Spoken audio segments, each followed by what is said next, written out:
Indonesia Barat.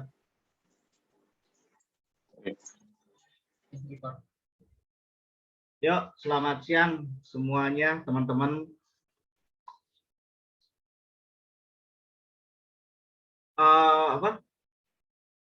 Event kali ini sebenarnya event dadakan ya.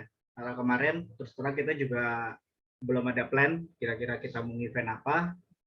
Akhirnya tercetuslah sebuah ide event buat saling curhat startupnya masing-masing. Jadi silahkan nih, gampangnya forum kita udah buka. Yang mau mulai buat curhatin startupnya duluan siapa? Silahkan di resen aja, resen angkat tangan.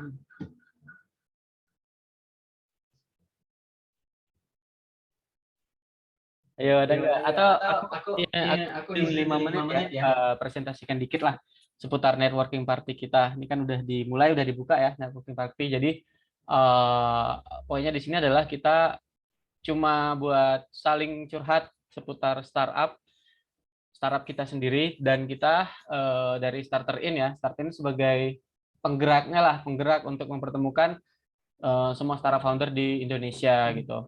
Nah, mungkin aku jelasin dikit 5 menit ya, apa itu Starter In lah. Jadi ada beberapa nih yang masih baru nih, ada Mas Zona English, terus ada Mbak Vina, sisanya member-member lama Starter In ya. Jadi di Starter ini kita sebenarnya udah ada 3 divisi. Yang pertama itu divisi event management, yang mana itu mengakomodir semua event di Starter ini itu sendiri, mulai dari persiapan eventnya, terus kalender of eventnya yang hadir setiap minggu, temanya apa aja, mengelola sosial media, YouTube, serta ke Spotify nantinya hasil recordnya gitu. Nah, itu divisi pertama ada event management. Divisi kedua ada namanya strategic partnership, yang mana event-event yang dihandle ini nanti kan butuh narasumber tuh untuk setiap temanya. Nah, divisi strategic partnership itulah yang akan membantu mencarikan partner-partner. Jadi strategic partnership ini ada 2 ya, menghubungkan ke narasumber, terus yang kedua menghubungkan ke divisi kurikulum. Nanti saya jelasin kurikulum itu seperti apa. Jadi strategic partnership juga sebagai penghubung antara komunitas kita ke partner yang memiliki kurikulum startup, karena kita nanti pada akhirnya Starter In pengen punya produk kurikulum startup sendiri nih seperti apa. Cuma karena kita memang sejauh ini belum ada yang punya kapabilitas untuk bikin kurikulum sendiri, daripada trial error, untuk sementara kita mengadopsi kurikulum dari partner sebelah yang mau support. Dan untuk itu tadi ya 2 divisi ya. Pertama ada event management, yang kedua strategic partnership. Event management PIC-nya Mas Pundi Pangestu. Jadi semuanya itu pertanggungjawabannya ada di Mas Pundi. Terus untuk yang kedua tadi strategic partnership itu leadernya atau PIC-nya ada Kang Teddy.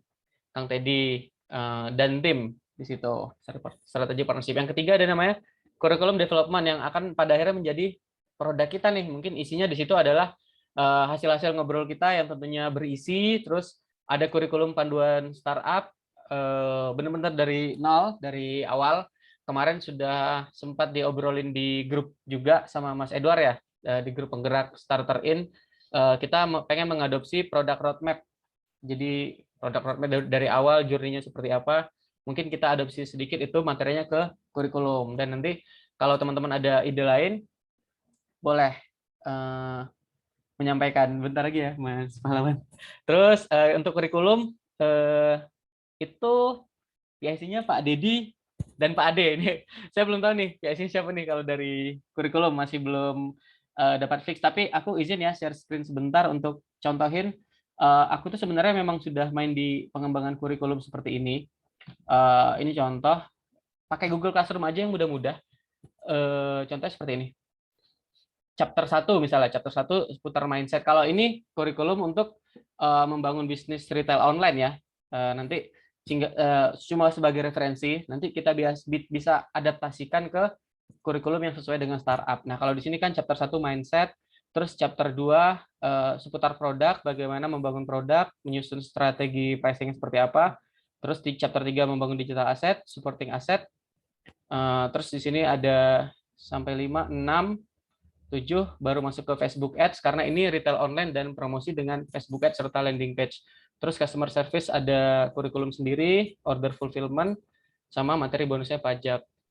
Nah, mungkin kita lebih kurang seperti itu ya kurikulumnya ya. Saya juga tunjukin satu lagi nih untuk referensi kurikulum digital marketing yang sedang saya garap. Nah, ini kurikulumnya misalnya nih tentang product knowledge, terus mengoptimasi Google, membuat website dan landing page, Facebook Ads, social media marketing, WhatsApp marketing, marketplace, dan affiliate marketing. Nah, lebih kurang nanti seperti itu ya, tinggal dibikin chapter-chapternya itu oleh tim dan divisi kurikulum, Pak Ade dan Pak Dedi, dan nanti bakal butuh 1 atau 2 orang tambahan lagi di kurikulum ya, supaya lebih lebih cepat kita bisa garap dan eksekusi. Karena apa? Kurikulum ini adalah dasar kita untuk kalender event. Kalender of event. Misalnya kita di kurikulum sudah kita breakdown 15 tema. Nah, di 15 tema itu akan kita jalani kalender of event-nya selama sampai 15 minggu ke depan. Jadi sesuai tema kurikulum supaya tidak terlalu random. Jadi kita setiap minggu tuh ada pembahasan yang sesuai headline-nya gitu.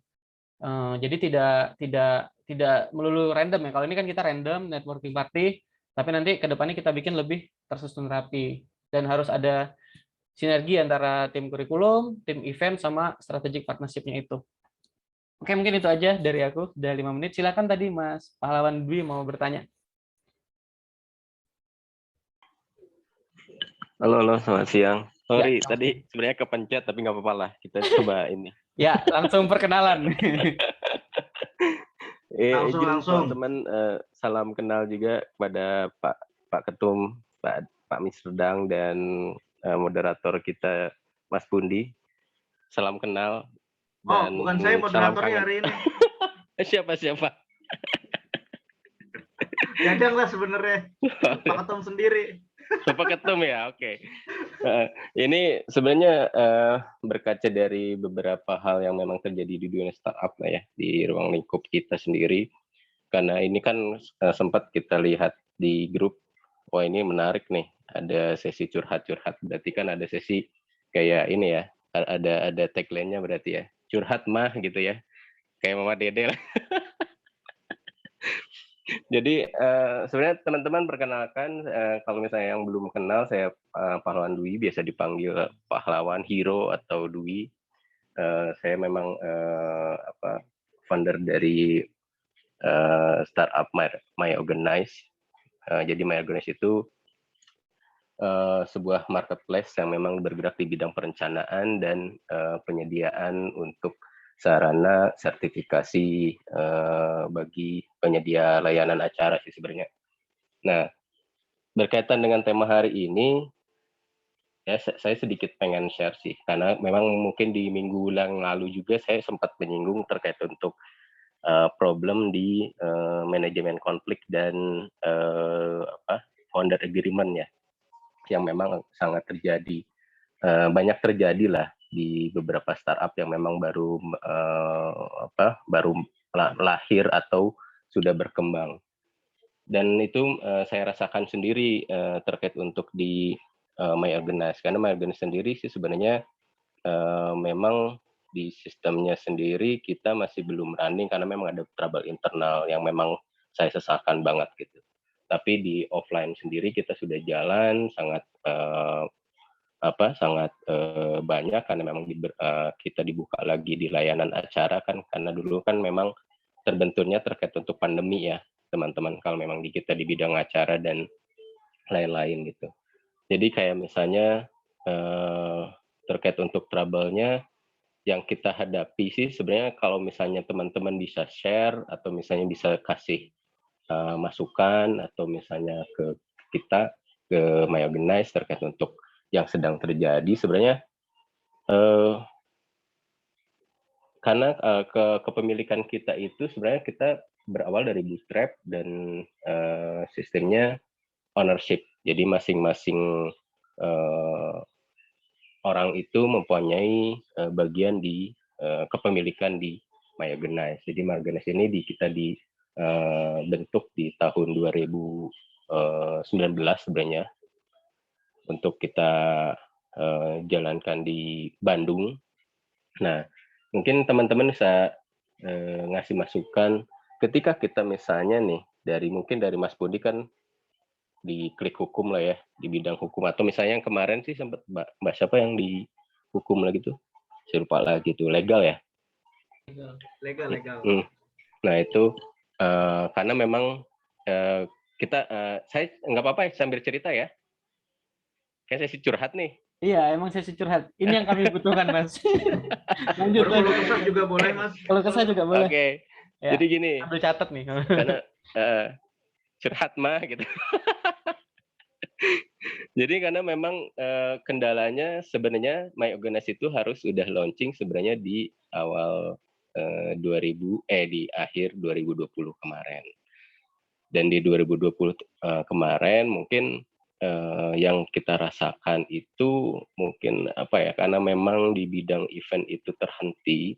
Jadi ketika misalnya satu tim itu ada bermasalah terkait untuk mungkin apakah ada permasalahan pribadi atau enggak, nah itu yang kita rasakan.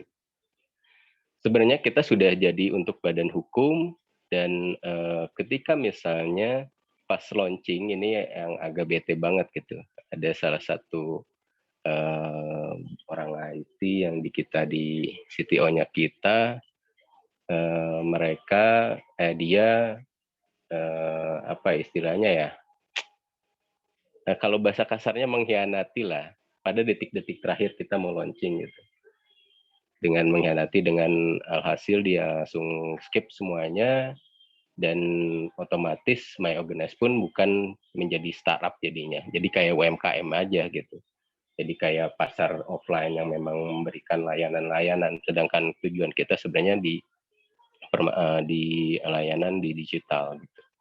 Nah, yang saya pengen sampaikan, apakah misalnya dari founder agreement dari teman-teman, mungkin pengalaman dari teman-teman, yang sebaik-baiknya itu seperti apa sih gitu ketika kita berbicara, karena gini, kalau misalnya kita sudah berurusan terkait untuk revenue atau misalnya, karena gini, MyOrganas itu berjalan dari offline langsung didigitalisasi untuk menjadi marketplace gitu. Jadi dari hal itu pun karena mungkin ada dua bagian. Jadi merasa tim IT itu orang itu merasa bahwa dia sudah kayak memiliki bagian dari keuntungan dari offline kita, padahal kan agreement kita itu ketika sudah launching di marketplace.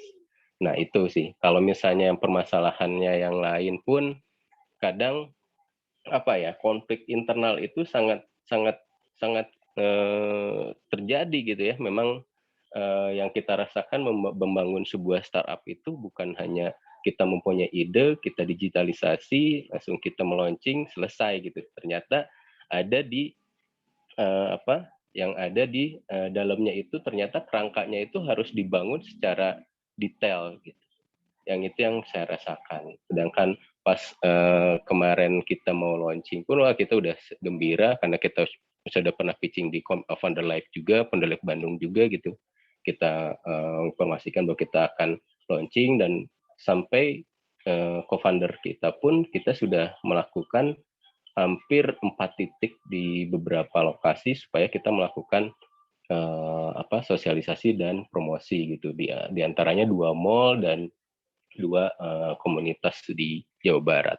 Dan itu saya sayangkan. Mungkin teman-teman ada yang pernah merasakan, atau misalnya Mas Dwi nggak apa-apa lah, karena mungkin saya membongkar dapur sendiri ya, itu yang kita sedang terjadi gitu, atau ada teman-teman yang memang pernah merasakan, boleh sharing share sih. Itu sih sebenarnya Kang Dedang, sebenarnya banyak, tapi takutnya terlalu frontal saya berbicara gitu. Cuman itu aja sih, saya nggak bisa terlalu istilahnya membongkar dapurnya sendiri gitu. Iya.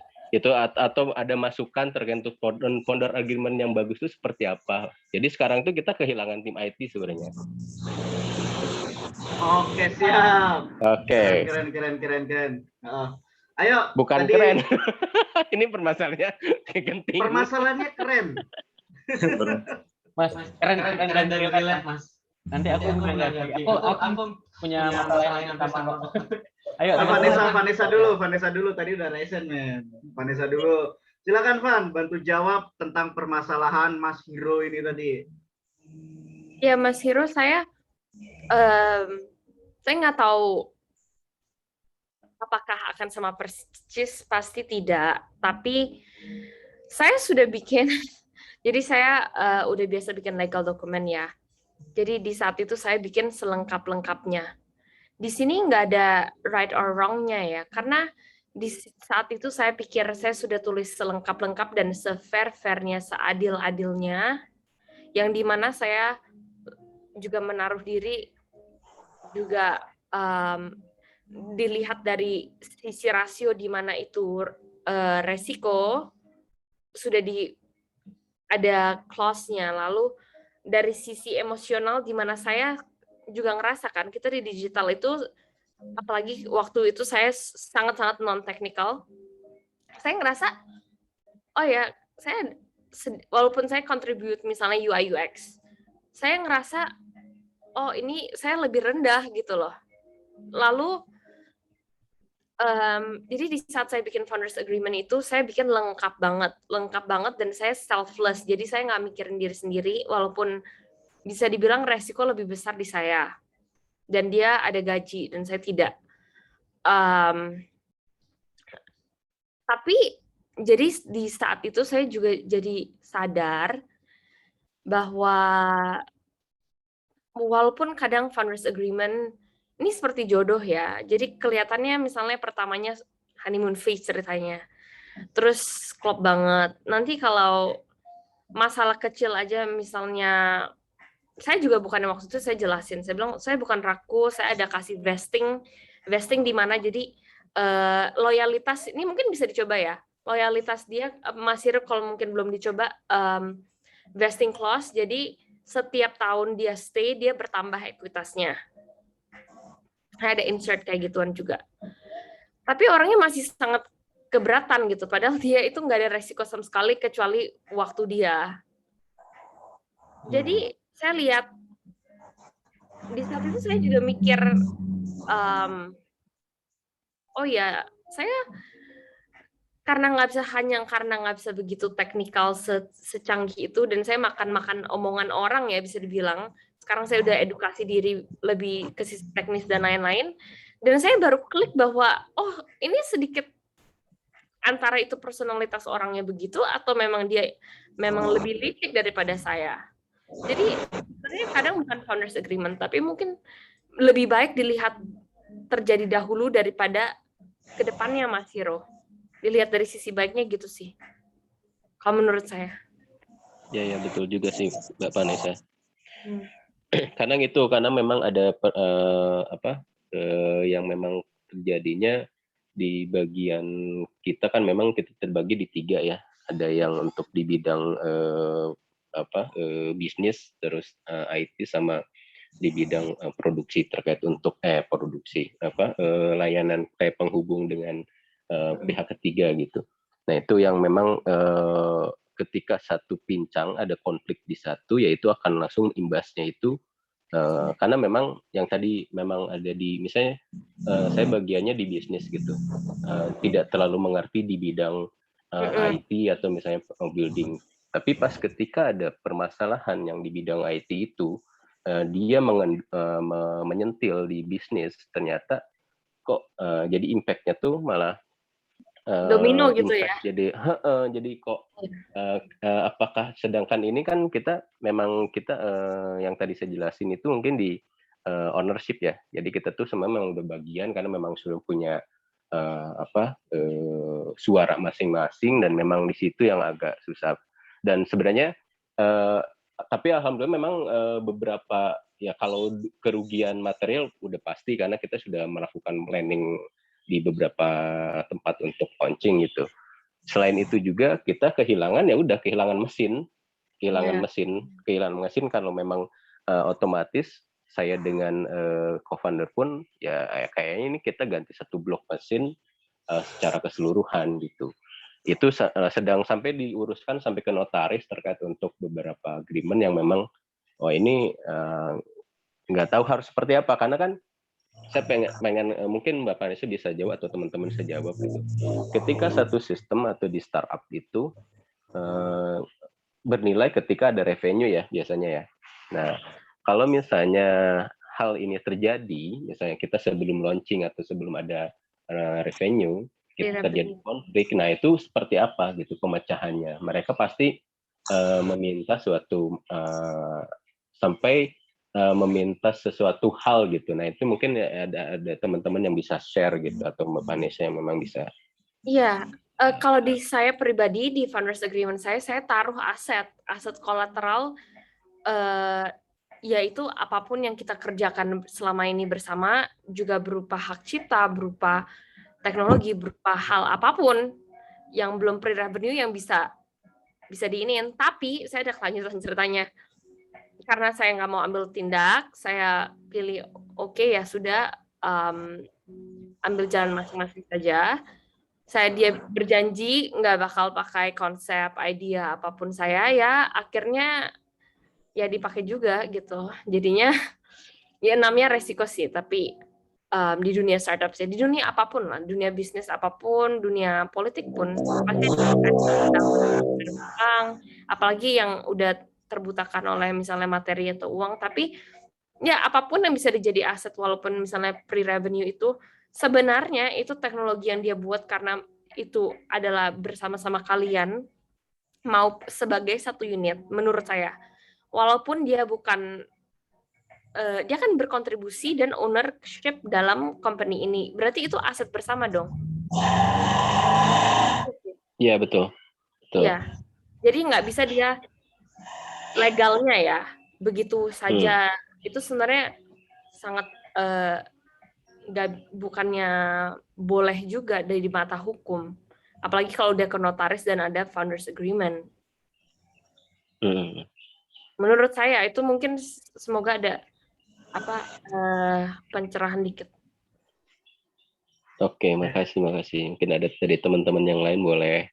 Mantap. Ayo Mas Win, silahkan tuh, katanya mau nanggepin. Iya. Solution. Pakai sulip nggak nih? Pakai sulap nggak nih? Sulap selip. Kagak lah. Oke. Curhat Win. Sebenarnya kalau masalah yang agreement gitu, aku juga agak kurang ini ya, soalnya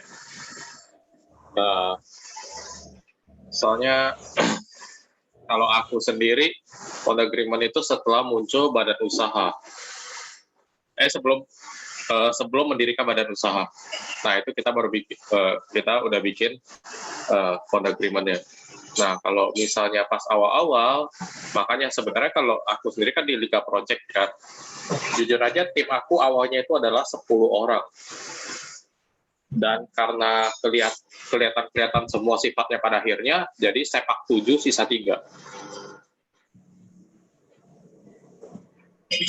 Nah, jadi kalau aku sendiri sih sebenarnya sebelum jadi badan usaha itu kita udah seleksi dulu nih orang ini bisa dipakai atau enggak nih orang loyal atau enggak nih, karakter aslinya kayak gimana.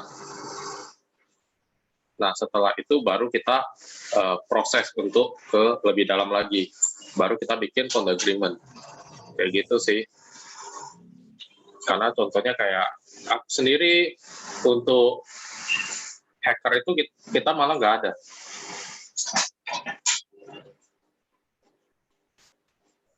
Karena tadinya ada 2, disepak 2, jadinya nggak ada. Jadi gimana tuh? Jadi nggak ada hackernya gimana, Mas Win? Ya kan kita bisa ambil resource dari tempat lain. Oh, oke. Ya.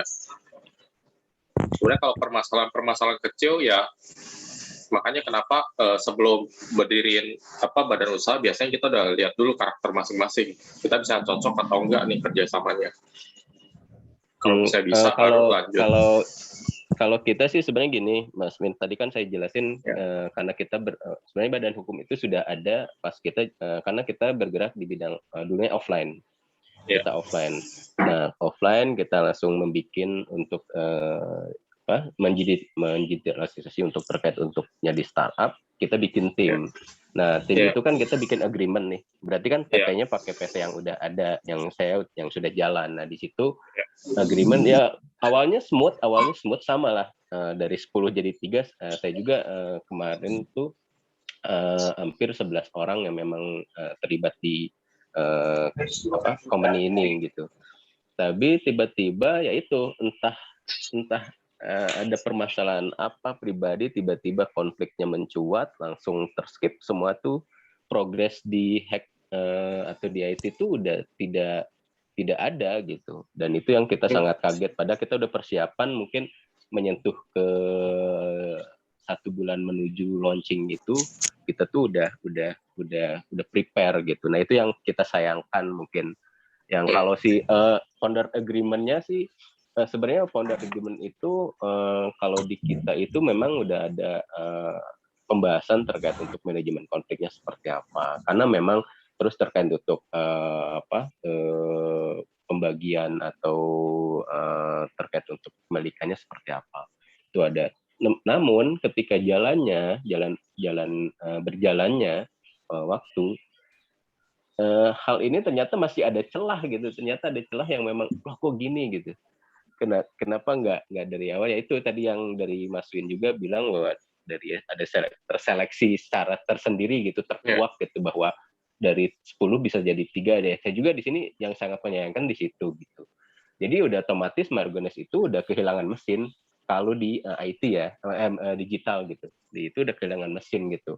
Makanya kita tuh sekarang itu udah dari berjalan dari nol lagi untuk membuat ya udahlah kita coba untuk ya istilahnya kayak kasusnya, kalau teman-teman tahu kayak kasusnya bandnya Naif lah ya, yang memang tidak ada sesuatu hal tiba-tiba dianggap bubar gitu. Nah itu yang saya khawatirkan itu gini, karena memang Margones mungkin ada beberapa dikenal di kalangan vendor-vendor acara ya, karena memang udah tercuat. Khawatirnya ketika misalnya dari si IT-nya agak istilahnya agak ember juga gitu, menganggap kita tuh bubar gitu. Nah, itu yang saya sayangkan, sedangkan keuangan kita tuh udah bukan kecil, sudah keluar tuh bukan kecil gitu. Nah, itu yang agak disayangkan sih. Itu sih Mas. Kalau aku sih penanganannya kalau hilang 1 ya tambahin aja lagi 1, ditambal lagi, cari yang baru. Kalau aku sih gitu. Oke. Kalau tak lihat sih, nanggepin dikit boleh ya dari sisi hukum. Perlu nggak nih? Kalau nggak perlu, udahan aja. Perlu lah. Nih, aku juga mau tahu nih soalnya. Sebutin pasalnya, Mas Bro. Pasal. Perlu nggak nih? Nggak perlu, udahlah, di end aja. Nah, gini. Kalau dilihat sih, sebenarnya masalahnya Mas Dwi itu malah di SDM-nya, bukan di founder agreement-nya. Timnya Mas Dwi itu mungkin ya mungkin ya kemungkinan dia nggak punya benar-benar rasa memiliki. Kalau sekarang ditarik garis mundur aja, ditarik mundur. Yang lebih penting itu founder agreement atau pembentukan badan hukum dulu? Atau pekerjaan dulu? Dari teman-teman gimana? Nih? Oke teman-teman. Iya, kalau juga. Yang penting yang mana?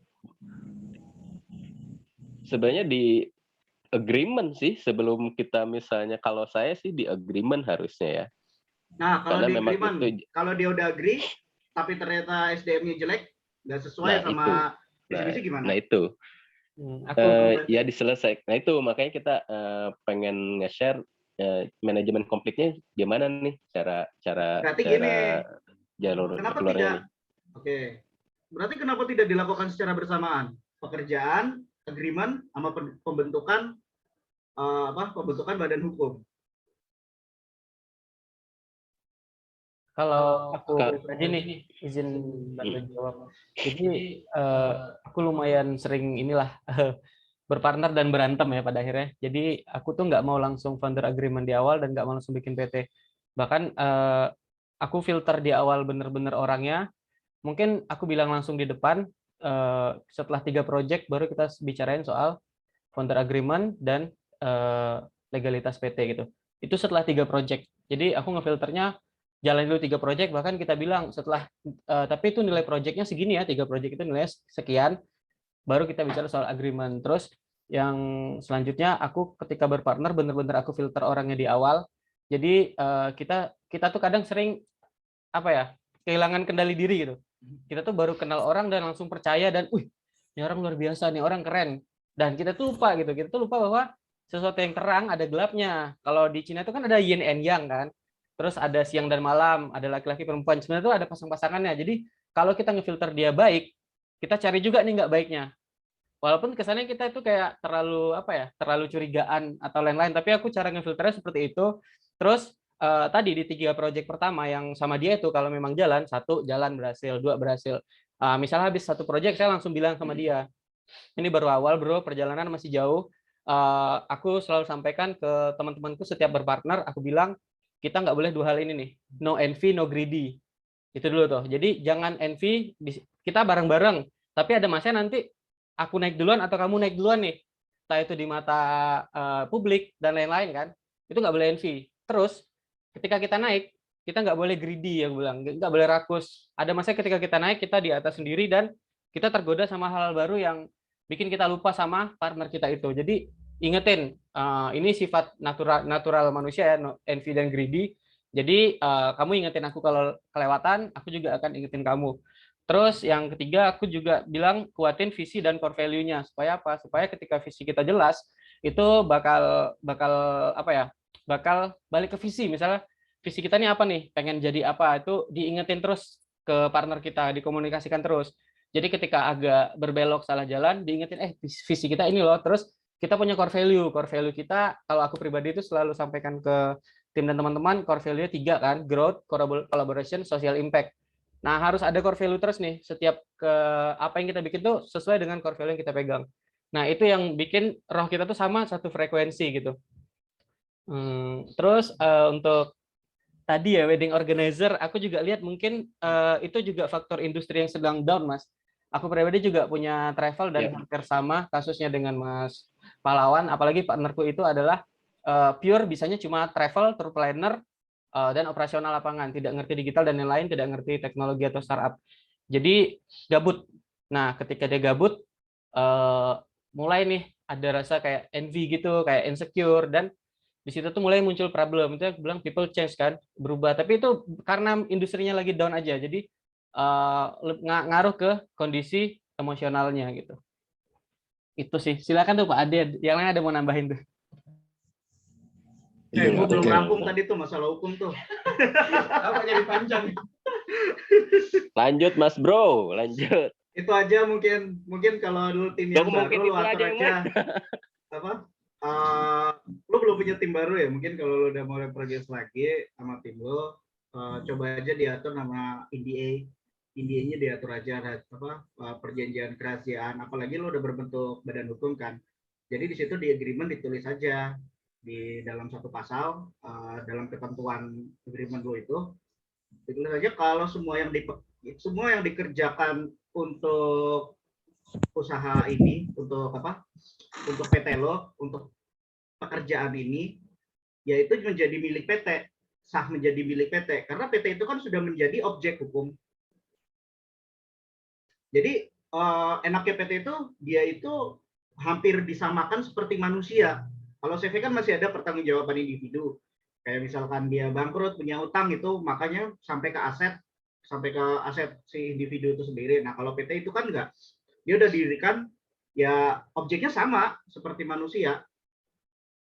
Jadi, menurutku kalau memang masalahnya akhirnya si IT itu ngebocorin source code-nya, terus atau segala macam, dan udah ada agreement yang di dalam agreement itu udah diatur masalah kerahasiaan, itu kan udah menjadi milik si PT. Tegur aja, suratin, kasih peringatan, dan itu sah kok kita buat ngelaporin kalau masalah itu. Masalah rahasia perusahaan. Udah ada kita buat pasal itu ya, pasal tambahan atau ya. Oke. Nah, makanya founder-foundernya kumpulin lagi, di addendum aja, pasalnya itu tambahin aja.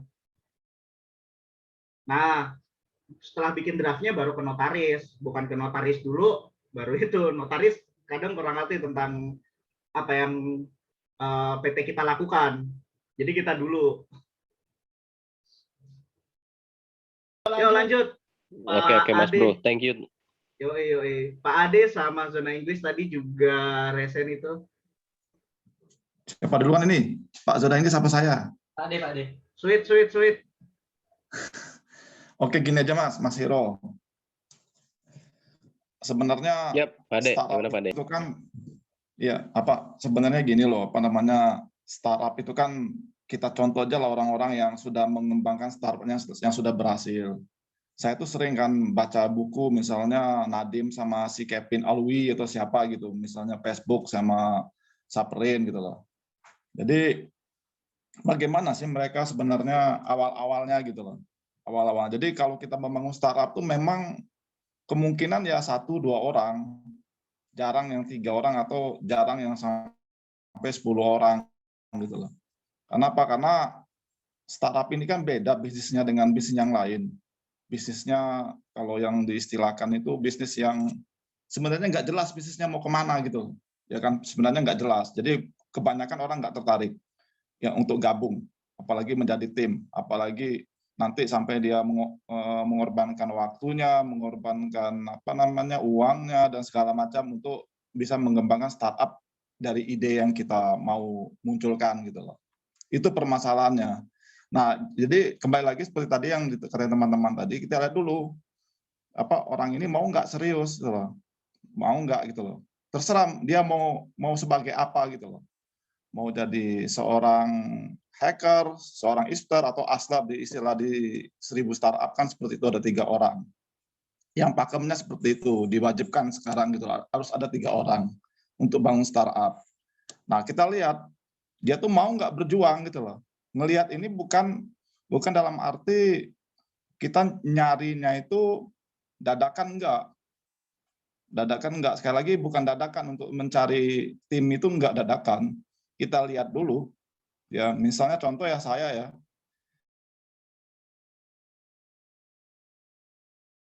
bangun sebenarnya saya mau ada startup yang lagi saya bangun gitu loh, tentang pantai juga. Ini testing, oke, datang teman saya ke Jogja, komandan di Pol di sini, dia punya problem yang mau langsung di resolve gitu, harus diselesaikan. Yaitu tentang pantai. Pantai yang dia bicarakan ini bukan pantai hanya Jogja, tapi pantai seluruh Indonesia gitu loh. Problemnya ada gini. Oke, kita sepakat karena dia teman SMP SMA, sudah sehati, oh ayo kita jalan. Walaupun dia nggak ngerti apa-apa, nggak ngerti startup, nggak ngerti coding, hipster segala macam, nggak ngerti desain. Itu semuanya saya. Ya, akhirnya ya udah dia bergerak di lapangannya, cari datanya, dibantu teman-temannya, nah seperti itu. Jadi intinya itu dari awal sudah dilibatkan Mas, walaupun 1-2 orang, jangan sekali banyak, minimal 3 lah. Kalau sampai 4-5 saya rasa yang jadi kekacauan nanti. Itu untuk awal-awal. Nah, kemudian kan berkembangnya waktu, kita kan tuh cari orang. Nah, cari orang juga tentu tidak sembarangan gitu carinya. Sekali lagi tidak sembarangan. Jadi kita lihat dulu, kita ajak dulu, kita testing dulu. Ini orang ini tertarik nggak dengan yang startup kita. Kita tahu, saya biasanya saya lihatnya itu dari cara dia melakukan bisnis modelnya gimana gitu. Sepaham nggak dengan kita? Cara melakukan bisnis modelnya itu kita lihat dulu. Kalau dia sepakat dengan bisnis model kita, lanjut terus. Nah, itu kan pasti jalan tuh kalau udah sepakat. Karena udah tahu kan di bisnis model itu, oh seperti ini yang dilakukan. Nanti biayanya gini, revenue-nya segini, biayanya segini kan ketahuan semua tuh di bisnis model kalau kita jalankan. Kalau udah sepakat, oke lah maju terus. Tapi tetap sedikit orang, jangan terlalu banyak. Nah, setelah MVP, ada produk market fit, lalu kita mau scale up, barulah kita bicara tadi. Bicaranya bukan masalah founder dan co-founder lagi, tapi kita mencari tim untuk scale up. Nah ini yang banyak yang terjadi sekarang itu saya lihat tuh dadakan gitu loh. Untuk mencari tim tuh dadakan. Tidak tidak mencoba melihat dari pengalaman orang-orang yang membangun startup terdahulu gitu loh. Bukalapak, Tokopedia, Gojek, Facebook, yang kalian apa namanya Google segala macam gitu loh. Jadi begitu kira-kira apa namanya, jangan istilahnya kalau sekarang itu jangan langsung percaya lah seperti Mas Adang bilang gitu. Libatkan dulu, paling enggak libatkan dulu, mengerti nggak dengan bisnis model yang kita mau terapkan gitu loh.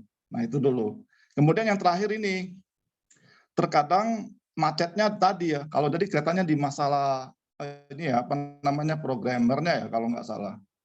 Nah itu apa namanya, kebetulan saya punya mentor nih di Jogja ini. Mentornya juga dia bilang jangan terpaku dengan orang-orang yang jago coding katanya untuk menyelesaikan masalah di startup. Kalau mengharapkan orang-orang yang jago di coding, nggak bakalan jadi startupmu katanya. Nah banyak cara gitu loh, banyak cara yang sekarang dilakukan tanpa orang melibatkan orang hacker gitu loh. Karena orang hacker ini kadang-kadang di mana problemnya seperti itu. Kalau sudah merasa tinggi, nanti dia tentu nanti tiba-tiba lari, tiba-tiba nggak mau ikut lagi kalau mereka dapatnya dikit loh. Padahal dari awal kan sebenarnya idenya dari kita yang nemuin ide segala macam, apa banyak idenya dari kita gitu loh, banyak pengorbanannya dari kita seperti itu. Ini terjadi di mana-mana, Mas Hiro, bukan hanya di startup jenengan aja gitu loh yang untuk masalah coding ini.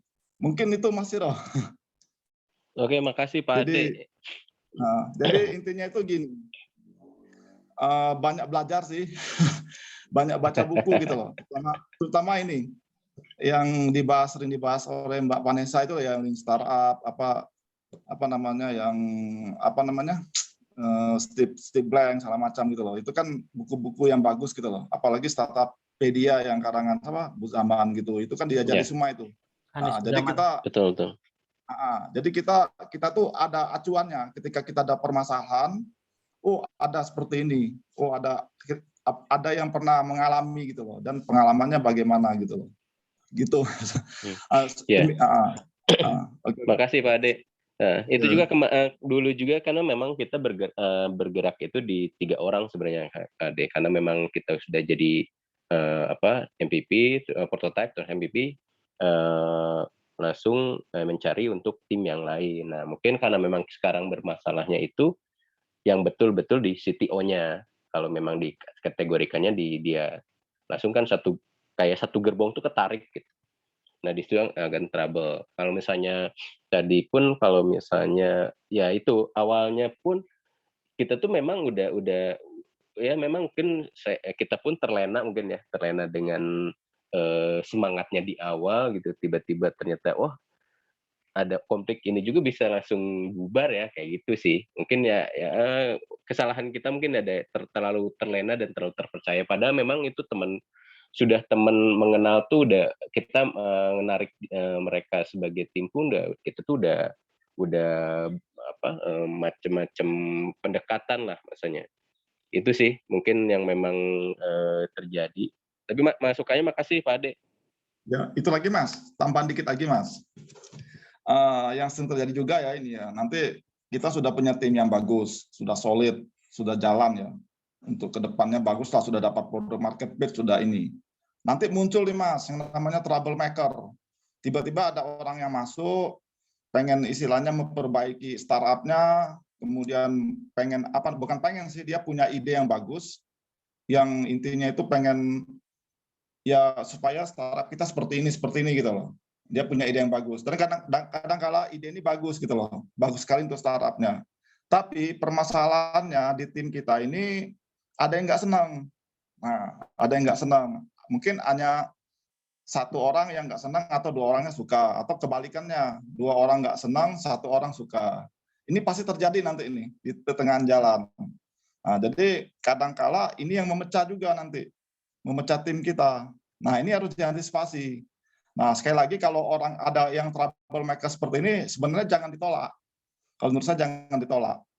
Nah, kalau dia mampu, apa namanya satu apa istilahnya tuh, dengan bisnis model kita itu dia lihat dia nyambung, aja. Nah, kemudian yang nggak senang ini apa gitu loh, nggak senangnya apa gitu loh, seperti itu. Karena troublemaker ini kadang-kadang munculnya di tengah jalan. ketika ngelihat itu banyak itu kejadian. Jadi ketika dia ngelihat, oh startupnya bagus, dia pengen perbaiki. Nah, contoh ya di kasusnya Facebook. Ada namanya itu Parker, apa namanya? Yang pendiri Napster itu. Sean Parker. Dan Parker. Tiba-tiba dia lihat tuh Saporin sama Zuckerberg itu kan awalnya bagus tuh. Si Saporin support dana terus, berapapun Zuckerberg ngasih dikasih terus gitu loh. Tiba-tiba muncul si Parker. Si Parker ini bagus. Dia mengenalkan ke startup, ke PC gitu loh. Seharusnya startup seperti ini tidak perlu keuntungan dulu segala macam. Akhirnya pecah tuh kan, Saporin sama Zuckerberg. Nah untuk zaman sekarang itu saya rasa ada satu lagi Mas, harus ada satu lagi istilahnya kalau kita nanti dapat masukan dari seorang troublemaker, pikirkan dulu, jangan langsung ditolak, jangan langsung istilahnya gimana ya negatif thinking gitu loh, langsung wah ini ngapain, tapi kita terima dulu, kita tunjukkan ini loh, kita mau seperti ini. Nah, mungkin gitu Mas Hero. Oke, Pak Ade, makasih. Yo, tadi kayaknya udah rese nih, itu siapa? Zona English. Silakan, Mas. Mau nanggepin tadi kayaknya. Dari Resen.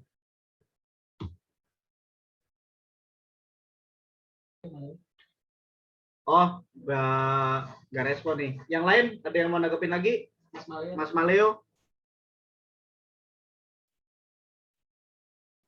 Iya, Mas, untuk masalah founder sih, saya juga ngerasain ditipu founder gitu juga. Jadi janjinya setelah Lebaran, habis itu ternyata nggak sesuai dengan janjinya, malah dia pindah ke startup lain begitu. Tapi yang saya ambil dari pelajarannya ini adalah benar kata Mas Ade tadi itu, jangan cari yang jago, yang fokus di jago codingnya, tapi yang minat dengan ide kita itu, yang semangat dengan ide kita sih, yang mau membangun dengan ide kita bersama-sama. Jadi kalau saya sih carinya malah yang masih belajar gitu, kan saya bukan orang IT, bukan orang teknik, saya lebih ke orang bisnisnya. Jadi saya malah cari yang masih kuliah gitu Mas, masih kuliah tapi lulusan SMK atau yang fresh graduate gitu, saya ajak. Habis itu saya berusaha bangun, saya masukin fondasi filosofis startupnya itu apa, tujuannya apa, terus arahnya mau kemana, terus visi misinya apa. Kalau mereka alhamdulillahnya mereka tuh menerima visi misinya, bahwa startup yang saya bangun ini ingin membangun kebahagiaan untuk orang lain gitu. Jadi nilai itu yang kita tekankan kepada orang, agar orang itu sepemikiran dengan kita. Kalau sudah sepemikiran, menurut saya walaupun kita punya ego masing-masing, tetap akan kembali ke ada garis merahnya yang akan menyatukan kita sih gitu. Jadi pelan-pelan sih memang untuk nyari founder itu nggak perlu harus yang ditekankan yang jago coding atau yang master untuk teknik segala macam. Yang penting intinya adalah kebersamaan dan keinginan untuk bersamanya itu sih. Jadi kalau saya sih untuk bondingnya itu, setiap minggu saya ajak ngopi itu, saya malah ada sharing session. Jadi setelah meeting, habis itu saya ajak sharing gitu. Masalah kamu minggu ini apa gitu. Habis itu, oh gimana pacar kamu, gimana pacarannya gitu. Jadi bercanda-bercanda gitu. Jadi setiap meeting saya kasih waktu setelah meeting itu sharing session, jadi untuk mengenal lebih dalam masalah pribadi gitu. Jadi kita nganggapnya sebagai keluarga gitu. Kan kayak di Tokopedia kan dianggapnya nakama, kan teman gitu. Kalau saya nganggapnya co-founder itu keluarga gitu. Karena memang co-founder kan kayak jodoh ya, memikirkan untuk menjadi sebuah keluarga ke depannya. Jadi makan bareng atau susah senang bareng-bareng gitu kan, kayak jodoh ya begitu. Jadi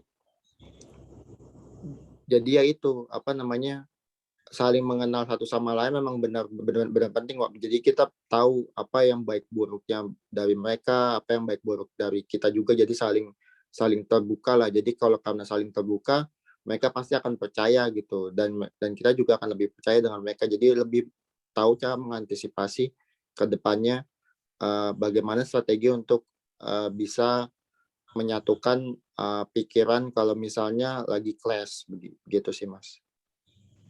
Oke, makasih Bro Maleo. Iya, sama-sama Mas.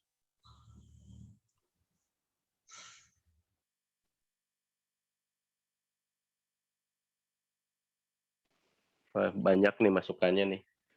Boleh nanti yang lain nih ada trouble apa yang memang ini? Itu zona Inggris tuh udah resen tuh.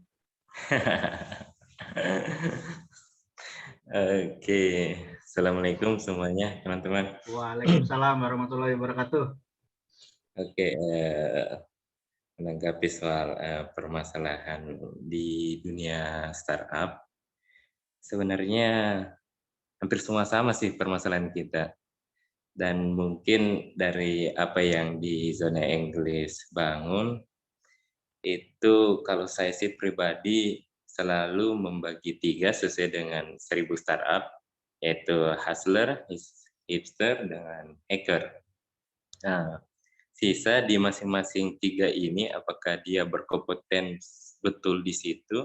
Misalkan kalau saya sebagai hustler, sebagai memiliki ide bisnis, betul-betul menguasai tentang dunia bisnis, menguasai tahapan-tahapannya, bagaimana teknologi masuk di bisnis ini, seperti apa teknologi ini menguatkan bisnis ini.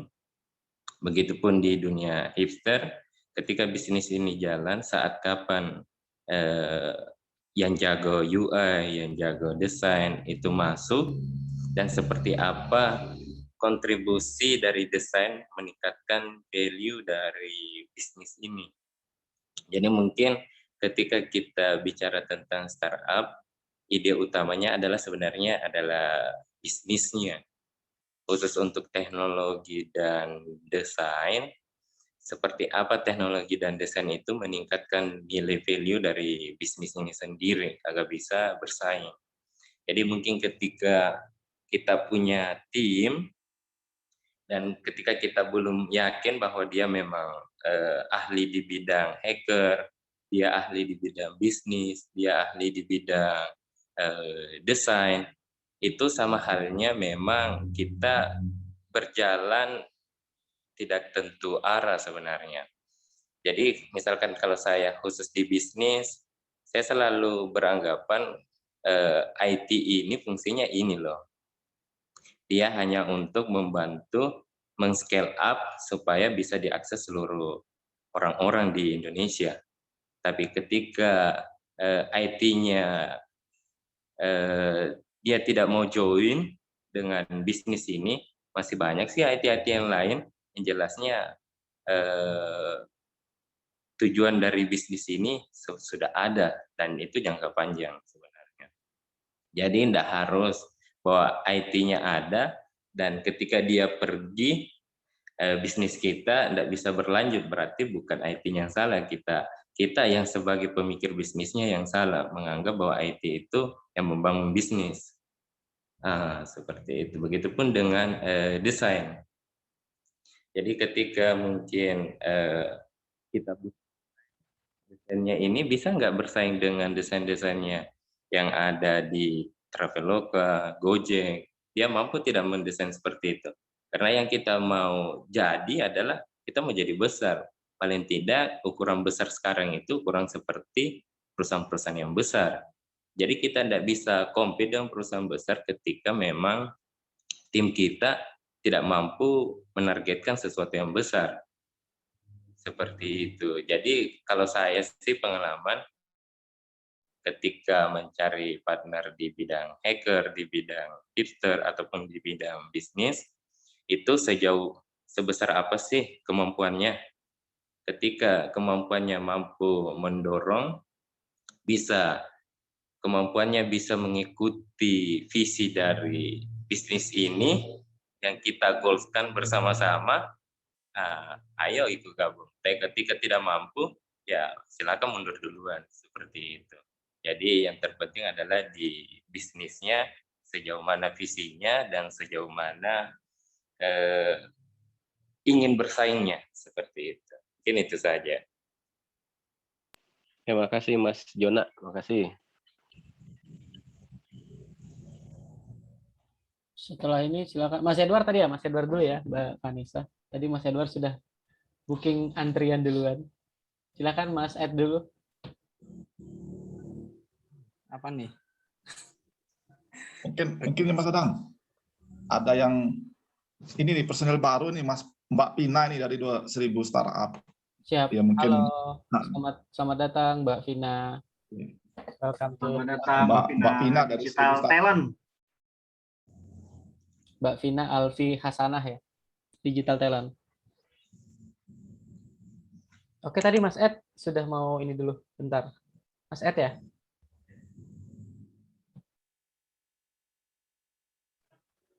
Iya, Mas Dadang. Suara aku kedengaran nggak? Dengar Mas, dengar. Oke, ya. Nggak, aku tadi ini aja sih. Curious tentang cara teman-teman founder yang ada di sini untuk menemukan co-foundernya gitu ya, sehingga ada permasalahan internal. Mungkin ada yang punya pengalaman gitu ya, di mana dan bagaimana teman-teman founder menemukan co-foundernya gitu ya, yang punya visi yang sama dan sudah tidak ada kepentingan pribadi yang pengen diutamakan kayak gitu sih. Karena kan tadi permasalahannya manajemen tim gitu ya kan ya, permasalahan internal itu sih. Thank you. Yuk, ini terus Mbak Vanessa dulu nih, udah resen. Silakan Mbak Vanessa. Halo. Nggak, aku cuma mau tanya simple aja sih. Aku udah tanya di chat. Aku pengen tahu persepsi teman-teman startups, terutama founders, co-founders apa siapapun itu. Persepsi kalian terhadap seorang solo founder itu apa dan bagaimana? Terima kasih.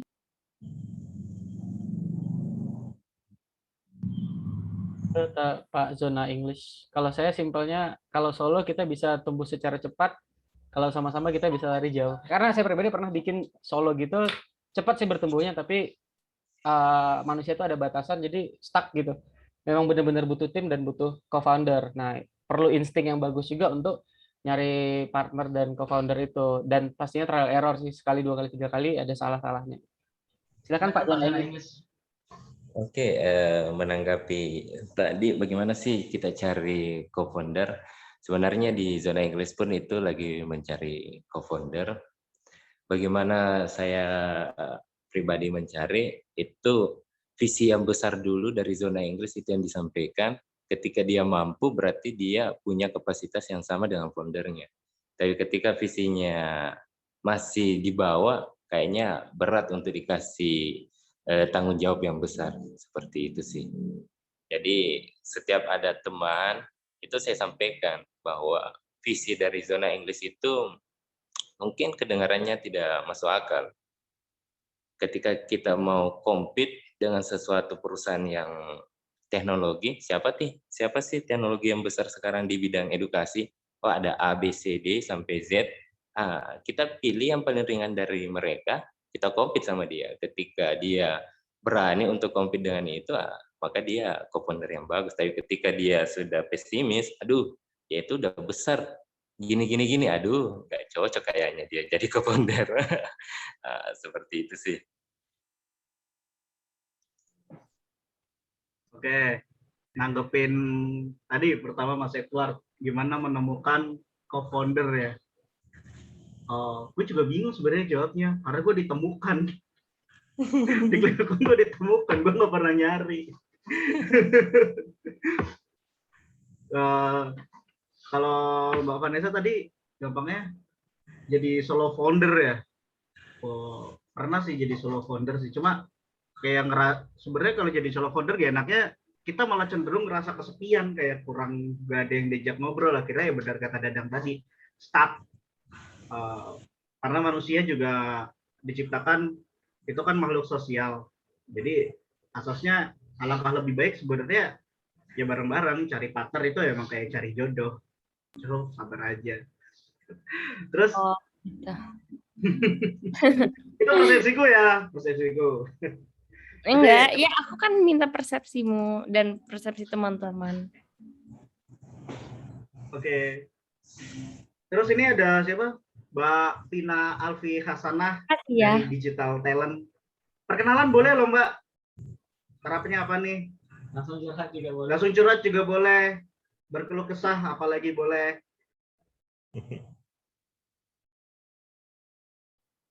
Ya Mbak Pina, kita ini dari 1000 startup Jogja juga sih sebagian di sini. Nggak usah malu-malu gitu lah. Silakan aja monggo.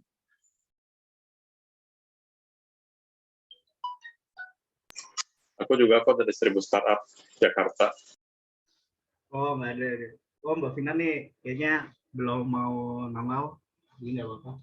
Aku lanjut deh. Minta waktu ya buat teman-teman. Aku juga mau berkeluh kesah. Belum lama ini sebenarnya gue diriin sesuatu gitu sama si Dadang. Sama Dadang tentunya. Gampangnya gue di sini dijadiin direct. Sekali lagi gue nggak pernah recruiting cari co-founder lain atau itu lain. Gue di sini direkrut tiba-tiba sama Dadang. Pon mau nggak join? Ya bidang usahanya bidang usaha ekspor import, terutama di bidang pangan. Waktu itu diajakin. Nah,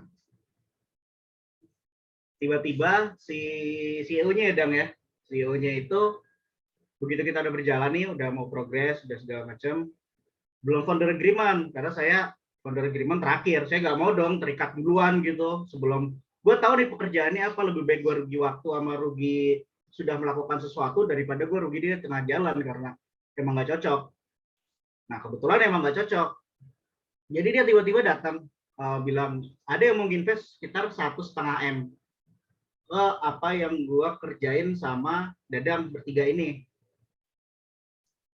Di situ kebetulan kalau perjanjiannya ketentuan segala macam malah dari si investor ini. Si investor ini bilang ada poin di situ yang mengatakan di poin 1, gue inget banget di situ ada 8 poin tuh. Di poin 1 dia bilang kalau dia minta share per bulan, di poin terakhir dia bilang ada pembagian dividen. Nah, gue di situ langsung mikir, gimana ceritanya ada share per bulan dan ada dividen? Sedangkan perusahaan aja profitnya belum kelihatan. Terus kedua, bugnya adalah ini duit pinjaman apa asasnya pinjaman apa investasi. Nah, gue tanya gitu ke Dadang. Dadang nyampein nih sama si CEO-nya. CEO-nya ngomel, minta dibikinin perjanjian sama aku. Terus gue bilang, gue bisa bikinin, tapi gue nggak bisa jamin ini safe. Karena gue bukan lawyer. Kalau ada investasinya 1,5 M, ada baiknya kita didampingin sama lawyer. Biar apa? Biar safe. Karena ini juga notarisnya juga bego. Gue bilang. Di notaris itu masa dibilang di situ tentang hak dan kewajiban hanya 1 poin. Kalau pembagian itu harus dibikin sama rata. Nah, kok ada pembagian lagi di sini? Ini maksudnya apa? Kok bagi-bagian? Akhirnya dia nggak si direkturnya itu, si CEO-nya itu nggak langsung marah-marah sama aku, tapi dia tiba-tiba keluar. Nah, di situ lagi ternyata udah Dang, ini kita ternyata seleksi alam dan dia emang nggak cocok nih dengan cara mainku yang begini. Jadi nggak apa-apa, kalau lu mau lanjut sama dia monggo. Tapi gue nggak mau ikut nih kalau gaya bisnisnya seperti ini. Gue bisnis pertama kali yang gue perhatikan adalah save dulu. Kalau kita aman, yang lain aman. Udah. Lanjutin Dang. Keluh kesah kita nih loh. Enggak, udah tersampaikan semua. Udah tersampaikan semua. Tapi intinya itu kita ngefilter sangat jauh ya, nggak mau langsung founder agreement di awal, terus filter sisi gelap dan sisi terangnya. Terus pelajaran yang paling aku ambil adalah jangan ngambil keputusan di saat emosi gitu. Di saat kita lagi terlalu senang gitu bilang ayolah langsung kita jalan gitu. Jadi kita tetap ada remnya gitu. Jangan ambil keputusan di saat emosional. Sebenarnya tadi langkah si partner kita satu lagi itu sebenarnya ngambil keputusan di karena sisi emosional ya, misalnya keluar dari grup gitu kan, dan juga aku langsung to the point, naik emosi juga. Oke, berarti project ini kita stop ya, aku japri deh kayak gitu karena caranya nggak enak tuh keluar dari grup gitu kan. Padahal kita mau jalan jauh nih bareng-bareng gitu kan. Tapi kalau dia nggak masih sifatnya labil ya, kadang kita beruntung didatangkan orang yang tidak baik terus mental gitu. Cuma sebentar orang nggak baik itu datang, terus abis itu dia mental lagi jauh gitu. Itu yang disyukuri sih sebenarnya. Emang people come and go sampai ketemu yang benar-benar pas. Mungkin ada yang punya pengalaman sama nih sama hal yang kayak gini di sini, boleh sharing.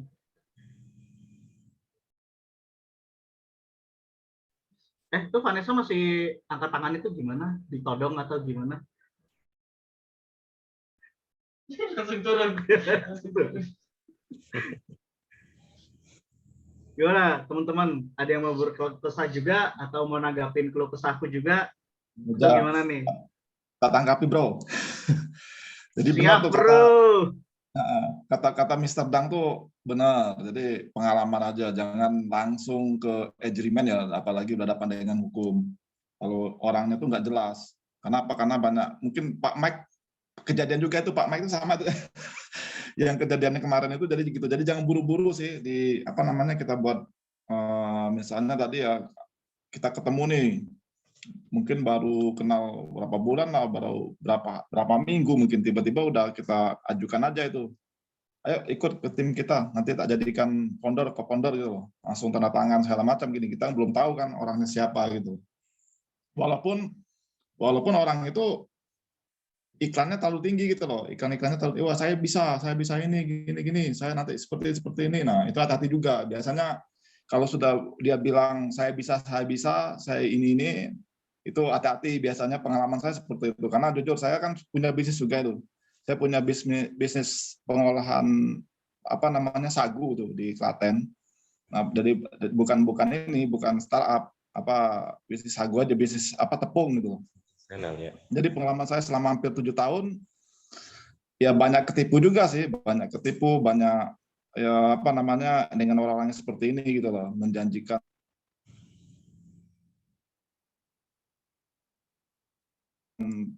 nilai, dia bilang saya semuanya beres dengan saya, pokoknya di depan dia ngomong gitu. Nah ini aja sih intinya, hati-hati aja kalau misalnya ada tim yang langsung ngomongnya terlalu besar di awal. Pasti jalan loh bisnismu, pasti startupmu besar, nanti saya maukan gini-gini, ya itu hati-hati. Biasanya orang seperti itu banyak bohongnya. Ini pengalaman saya, karena jujur saya sudah hampir 8 tahun saya mendirikan ya semacam pabrik pengolahan tepung gitu di Klaten. Belum startup, kalau startup ini saya masih belajar banyak gitu. Belum ada yang beres startup. Ketipu juga pernah di startup, pernah ketipu, tapi ketipunya tadi. Pernah tuh bersama Dadang dapat partner ya gitu. Pernah tuh saya dapat partner yang ngomongnya gede gitu, banget. Bro. Yo, thank you. Tapi pernah tuh saya dapat partner yang ngomongnya gede banget. Dia mau ngiklan di Mars apa di Jupiter gitu, padahal di sana belum ada penduduknya. Bisa diliput media, padahal yang diajak berpartner juga orang media. Akhirnya orang itu mental sendiri. Jadi ya udah, Mas Win. Oke, cerita dikit nggak apa kan? Banyak nggak apa-apa, kita cerita tentang nabi-nabi juga nggak apa-apa, Mas. Banjir. Kalau solo founder sebenarnya, gue awal-awalnya juga soalnya solo founder sebenarnya. Jadi secara Liga Project itu awal-awalnya itu sebenarnya mau bikin acara TV malah. Nah, waktu itu sampai ketemu yang punya Kompas dan lain-lain. Kemudian kan kita geraknya memang acara yang kita mau bikin memang tentang neuroscience kan. Nah, hasilnya akhirnya kita terakhirnya kita akhirnya sepakat nih, daripada fokus bikin acara, kita juga mesti pusing cari sponsor, kita ubah aja ke jadi bisnis. Nah, di situ kita udah mulai tuh konsep dan lain-lain udah bikin, dan tahu sendiri lah karena kita gerak dari Liga Project sendiri geraknya kan bidang research and development kan, jadi pasti banyak mafianya.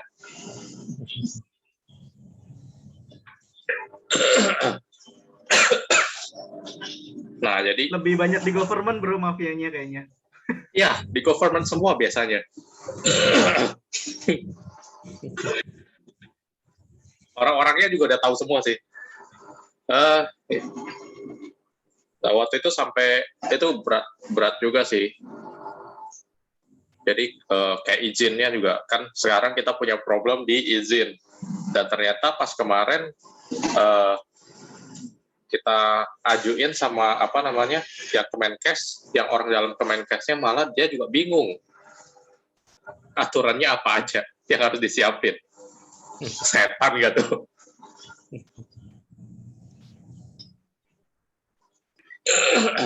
Itu kali dia lagi apa? Gimana mau cari aturan? Kan kalau di itu kan paling juga banyakan main Zuma. Iya, soalnya dicari di itunya kan kertas-kertasnya kagak ada satupun yang itu. Tapi pro untuk bikin itu, untuk dapat izin itu harus izin dari Kemenkes.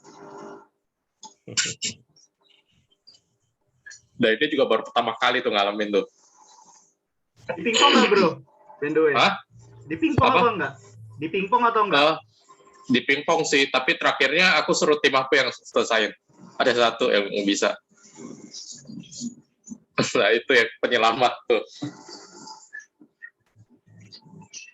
Kalau boleh minta input, kalau misalnya kan setiap startup pasti ada different strategies, pasti ada strategi beda-beda. Lalu sebagai seorang ya misalnya kadang tuh gimana ya, kita punya mimpi, impian, passion, lalu kita maunya orang yang nge-match. Ini diskusinya saya suka sekali karena bagi saya ada banyak insights ya, seperti informasi yang dan hal-hal yang saya tidak terpikirkan. Tapi misalnya kita salah satu kriteria pasti seseorang yang juga punya passion ya, passionnya nggak cuman karena lihat bisa manfaatin satu sama lain, tapi juga cinta dengan ide dan konsep kita, the process and everything else gitu kan ya.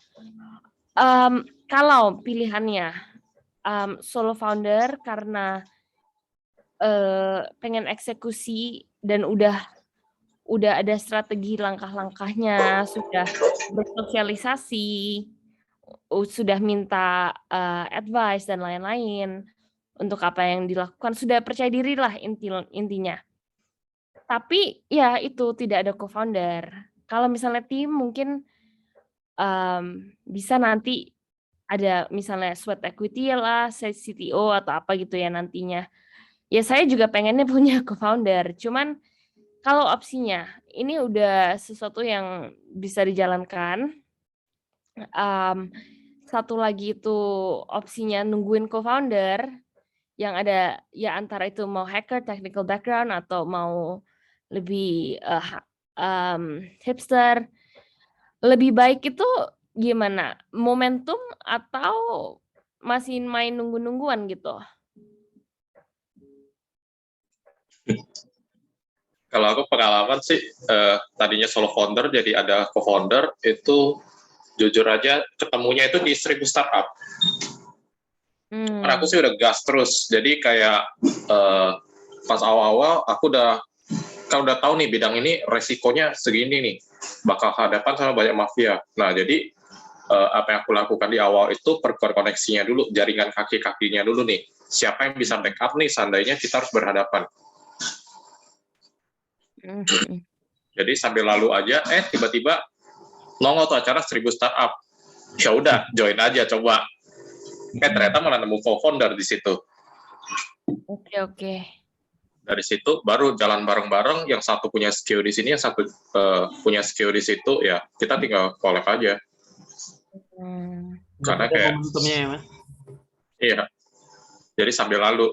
Jadi setelah nemu co-founder, ya memang jalannya jadi lebih kencang. Tapi kita solo founder juga, kita nggak ini juga. Karena kan kita udah sambil bangun-bangun backup-nya juga. Jadi ketika timnya sudah masuk, setidaknya mereka udah lebih aman juga. Ya, exactly. Maksud saya gitu. Maksudnya yang penting ada pre-planning yang tepat, dan berarti tidak ada salah, tidak ada yang 100% salah atau 100% benar, co-founder atau founder, atau mau berapa orang, mau satu orang, mau berapa orang. Karena yang saya pengen ngulik ini, apakah, ya betul sih, pasti ada lonely-nya dan lain-lain, tapi mungkin sebagai manusia ini sedikit filosofi gitu ya. Kita kan ada jalannya masing-masing juga ya. Jadinya kalau kita sudah berkali-kali sebut di diskusi hari ini, co-founder itu seperti jodoh, ya mungkin ada sebagian orang yang kan ketemu jodoh kan beda-beda caranya juga ya. Jadinya mungkin nggak ada one right answer, tapi saya senang sekali diskusi hari ini. Sangat membantu. Wih, tambahin tuh Pak zona English. Lanjut. Iya, cuma mau tambahin kalau solo founder memang berat, tapi yang jadi catatan ketika mencari co-founder, apakah co-foundernya itu bisa berjalan membawahi satu divisi dengan penuh inovasi dan teknik tanpa perlu bertanya lagi sama foundernya. Istilahnya memang sudah terpahami betul seperti apa yang harus langkah-langkah dia lakukan untuk mencapai visi sebuah bisnis. Seperti itu. Mungkin kalau khusus untuk tim, yang namanya tim mungkin ketika mau melakukan sesuatu butuh persetujuan dari founder atau apa, mau inovasi, mau berkembang, mau melakukan satu kegiatan butuh selalu persetujuan. Tapi mungkin kalau co-founder dia bisa mengambil satu keputusan dan keputusan itu memang selaras dengan tujuan daripada sebuah bisnis. Jadi memang yang paling utama ketika jadi solo founder, permantap dulu goal dari bisnisnya, apa sih tujuan besarnya, kemudian mencari co-founder yang bisa bertujuan yang sama dan memang dia punya ide-ide yang luar biasa untuk menggapai tujuan itu. Kalau saya sih seperti itu biasanya, sering-seringnya ke teman-teman yang mau jadi co-foundernya. Seperti itu. Apa sih? Kalau di zona Inggris mungkin visinya yang paling berat, ya kita mau beat startup yang sudah besar. Gimana sih strateginya supaya kita bisa beat dengan kapasitas kita sekarang seperti ini. Dan satu, ketika bercerita tentang bisnis dan kita mau tahu apakah dia layak untuk jadi co-founder, itu ketika solusinya adalah money, setelahnya menghabiskan uang untuk bisa besar, itu pasti nggak layak untuk jadi co-founder, karena untuk menjadi besar itu banyak teknik-tekniknya. Seperti itu sih. Ya, sedikit nambahkan aja nih Mbak Vanessa. Iya Pak Dea, halo, apa kabar? Sehat. Jadi gini, apa namanya, kita tuh bikin startup itu sekali lagi, yang penting jalan dulu. Jangan langsung terpaut dengan pakem yang ada gitu loh. Misalnya contoh ya, tadi kita pakemnya harus cari programmer dulu, harus cari apa namanya yang jago bisnis dulu segala macam, enggak. Tapi kalau kita sudah punya ide, kira-kira ide ini kita mau divalidasi, tahap-tahapannya seperti itu, jadi punya tahapan validasi segala macam itu yang kita mau ke depannya bagaimana, lanjut aja saya rasa. Jadi sama. Ketika mentok, orang-orang pada bilang, oh penting itu, harus ada founder paling enggak 2, paling enggak 3. Saya rasa enggak. Kalau cuman sendiri, susah mencari orang, mendingan sendiri aja. Tapi dengan resikonya, yaitu uang kita banyak yang keluar, kan kita nanti kita pasti mencari seorang project manajernya, nanti project manajernya yang bertanggung jawab di bidang teknologinya, mungkin nanti di bidang bisnisnya segala macam. Nah, ini yang saya buat juga nih, ada salah satu apotek di Jogja. Saya berterima kasih banget, saya merasa tersemangati. Iya. Ini Mbak, jadi saya punya pengalaman nih Mbak di apotek Jogja ini punya teman saya, dia punya berapa puluhan cabang sih di apotek di Jogja. Kebetulan pengen bikin startup, nggak ngerti apa itu startup, kan nggak ngerti dia. Yang penting dia punya keinginan buat startup, nggak ngerti itu startup itu bagaimana. Saya jelaskan harus punya tim segala macam gini-gini. Dia nggak mau punya tim tuh, nggak mau, intinya pokoknya cepat aja, saya pengen buat app. Saya pikir panjang ini gimana, kemudian saya konsultasi dengan mentor saya, gimana baiknya, seharusnya gimana, apa semodel startup, bikinnya bisnis atau gimana. Maka mentor saya ini bilang, nggak usah, bikin aja sebuah tim project manager, tapi intinya dia berani ngeluarkan uang untuk itu. Makanya kemarin saya cari itu, yang yang programming, yang Aster, saya cari sendiri gitu loh. Ketemulah 3 orang. Yang desain yang belum ketemu gitu loh. Jadi orang-orang ini sampai disediakan tempat semacam hotel lah gitu loh. Co-working space, kemudian di fasilitas seperti itu. Nah, kebetulan saya project manajernya. Dia nggak mau itu, saya nggak ngerti kenapa, karena mungkin ribet ya nanti ya kalau masalah opsi saham segala macam itu kan nanti ribet itu kalau ini. Sedangkan dia sudah punya perusahaan yang besar gitu loh. Mungkin gitu sih, kebanyakan ada yang seperti itu gitu loh untuk saat ini gitu. Mungkin itu Mbak Vanessa. Iya, makasih banyak. Kalau aku boleh curhat, udah mau tutup ya? Waktunya ya, nggak apa-apa sih. Iya sih, 5 menit lagi, tapi 1 menit curhat boleh. Kita tutup jam 15 pas ya.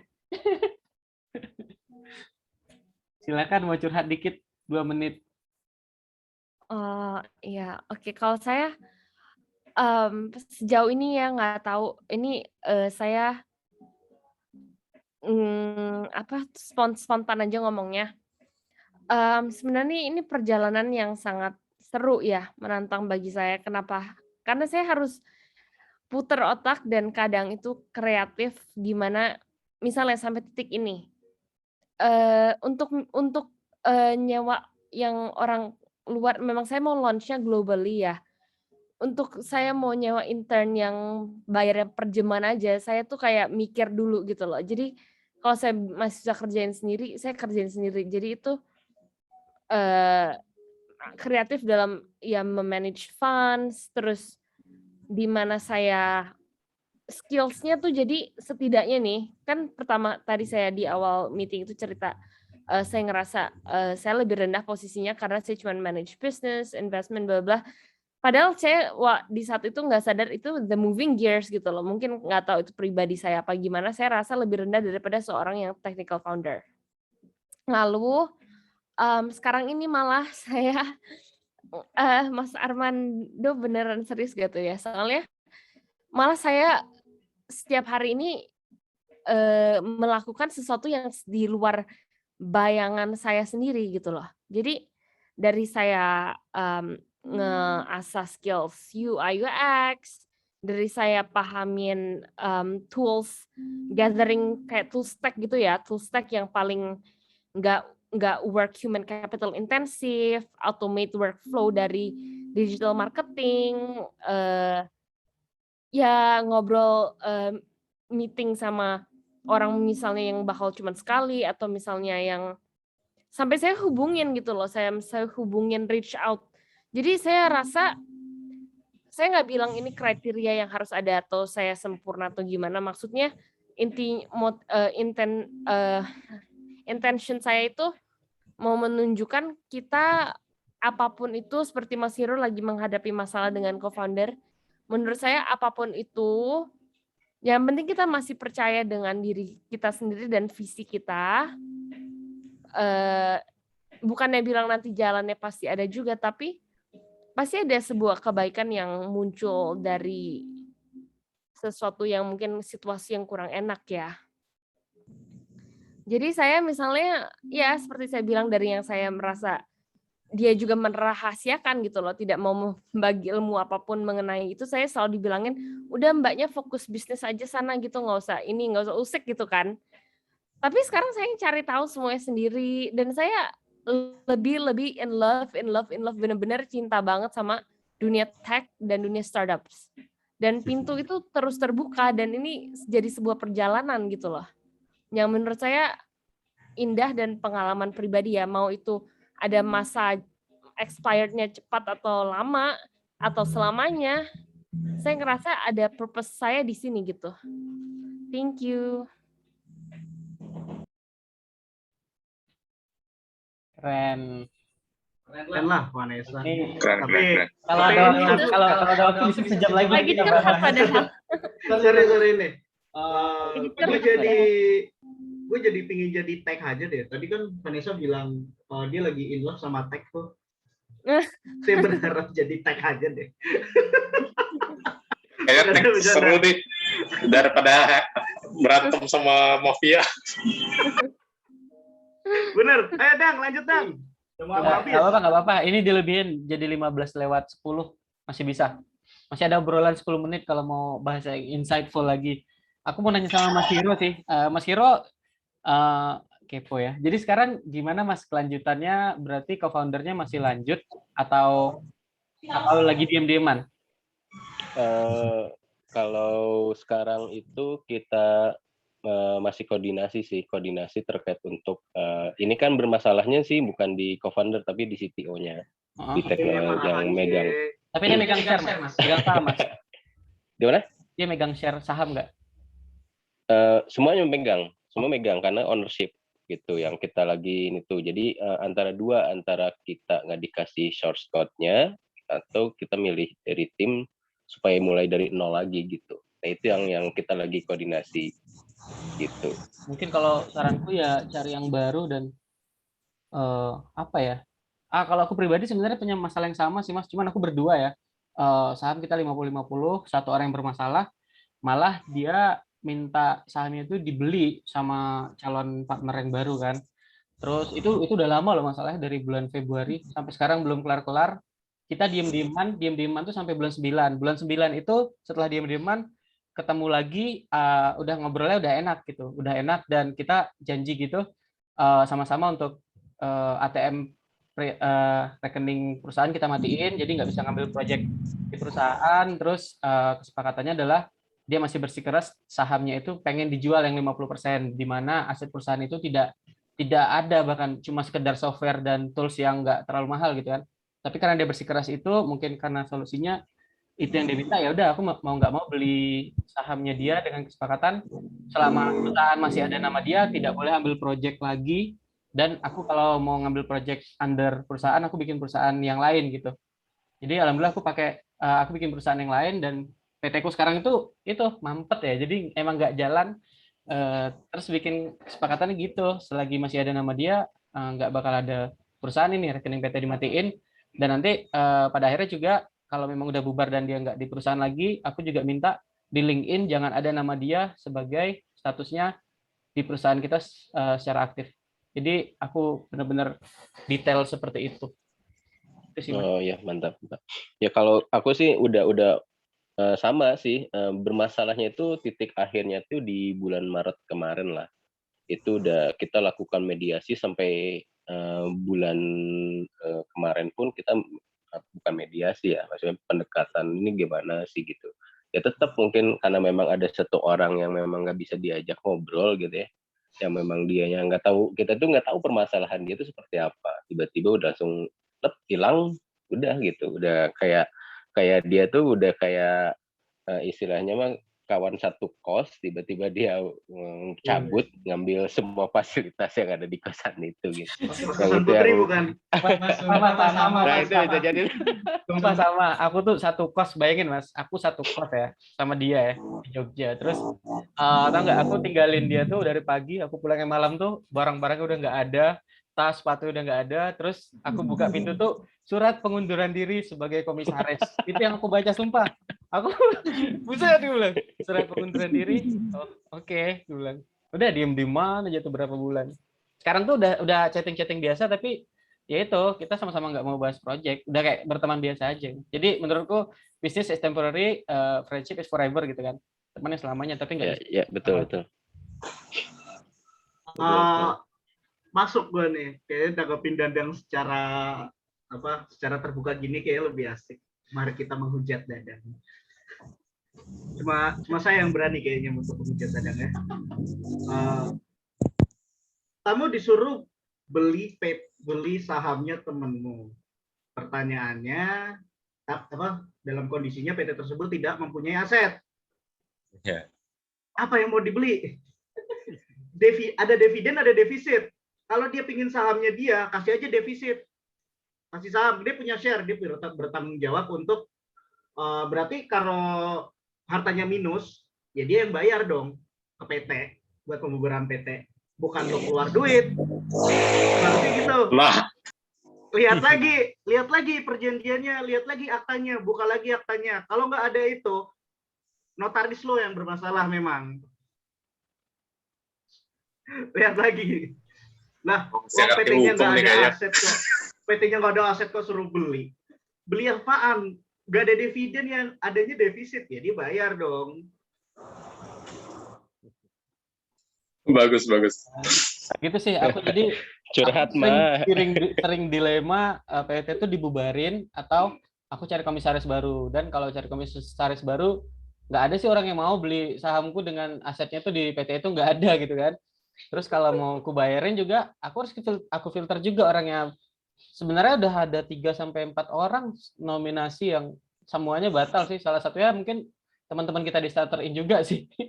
Jadi aku jadi agak takut dan hati-hati juga untuk nyari co-founder atau komisaris di perusahaan, karena nggak mungkin kan berantem lagi, RUPS lagi, bayar lagi, dan nggak jelas. Sementara dibubarin sayang gitu, karena isinya ide-ideku semua gitu, mimpi-mimpi semua kan, mimpi yang udah dibangun tinggal dieksekusi, co-foundernya yang bermasalah gitu. Dilema sih Mas. Tentang apa sih itu? Itu Mas, itu pelatihan digital marketing dan perjalanan. Jadi kita 2 divisi, ada biro travel di sana, terus aku ngurusin di pelatihan-pelatihan UMKM-nya gitu.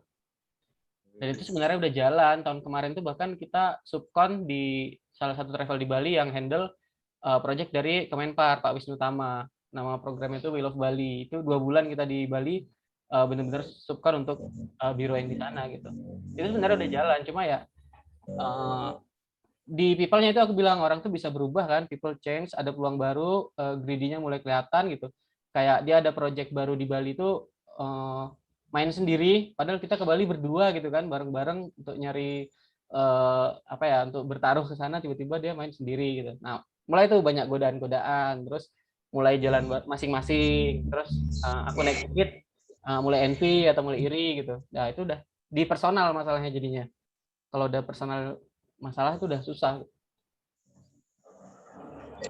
Oke, 4 menit lagi ya. Nah, ada pelatihan loh, pelatihan bisa masuk sebenarnya itu. Buat kolaborasi. Iya. Cuman aku belum bisa ngambil project dari PT itu sampai masalahnya benar-benar clear. Komisarisnya benar-benar diganti. Terus ya benar-benar happy ending lah pada akhirnya. Gak ada marah-marahan lagi. Penyusutan saham aja udah. Iya, marahan. Iya, marahan satu kos, terus cabut, terus divorce. Surat pengunduran diri. Udah jam 15.07 tuh, Dang. Oke. Ini nggak ada lagi nih. Ada satu orang tadi kayaknya Pak John English sudah sempat raise hand. Nggak. Ya. Oh iya. Kalau pengalaman sih untuk legalnya, kalau kemarin kami di sini itu selalu memang ketika dalam sebuah perusahaan itu memang selalu harus ada satu yang mengambil keputusan, artinya dia punya saham yang besar. Mungkin kalau kita berdua terus bikin perusahaan baru 50-50 pembagiannya mungkin agak kurang bagus karena tidak ada yang betul-betul pengambil keputusan. Itu Jadi salah satu kesalahan saya tuh, Pak. Benar. ya mungkin untuk penilaian sahamnya ketika dia berdua mungkin bisa dihitung dari skillnya ataupun dari biaya yang bakalan dikeluarkan, sehingga untuk sahamnya mungkin ketika kita yang punya ide pastinya kita lebih mengeluarkan budget mungkin lebih, aktivitas mungkin lebih, sehingga saham untuk kita yang punya ide bisnis apa, itu mungkin sahamnya bisa 60%, teman yang sebagai mitra mungkin bisa 25%, selebihnya yang 25 mungkin disimpan untuk co-founder yang lain, seperti itu sih. Karena kemarin memang pasti begitu permasalahannya. Karena kalau kami sih itu di sini itu enggak pernah ada agreement dulu, sisa janji manis, berikan apa sih yang besar bakalan dilakukan. Ketika dia sudah tangkap hal besar itu dan dia semangat berjalan, berarti dia bagus. Tapi dalam perjalanannya pasti mereka ketika melihat, kayaknya ini cuma cerita angan-angan saja sih, cuma cerita dream saja sih, belum ada hasilnya yang besar. Mereka bakal mundur sendiri dan memang itu mereka tidak layak untuk kita, seperti itu. Jadi mungkin kalau sebagai pemilik ide bisnis, berikan janji yang besar kepada tim, kepada co-founder, ketika dia bisa menangkap janji besar yang bakalan kita berikan dan mereka bersemangat dengan itu, maka mungkin mereka ya bagus untuk dibagikan sahamnya. Tapi ketika memang mereka sudah lebih dulu bercerita tentang saham, apalagi bercerita apa sih, berapa besar sih nanti nih penghasilan dari perusahaan dan berapa sih yang bakalan saya dapat, kayaknya memang dia enggak survive untuk jadi petarung itu. Founderku malah cuma 5%. Wow, kecil. Dominan ya, Pak? Dominan. Ada strateginya.